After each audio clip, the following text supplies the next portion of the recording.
ये सब दोगलापन है। मैं भाई जी 1 किलो रिफाइन और 1 किलो तेल दे दो। 1 किलो रिफाइंड और 1 किलो तेल, हाँ 190 रुपया। बेटे सामान ले आइयो। जी पापा।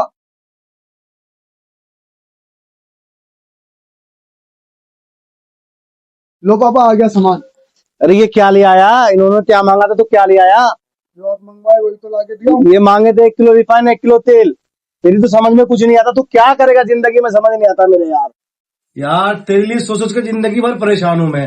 तू आगे क्या करेगा कि नहीं करेगा मेरे समझ में कुछ भी नहीं आ रहा यार। पापा आपने जिंदगी में क्या करा है ऐसा? अच्छा, मैंने जिंदगी में कुछ नहीं करा।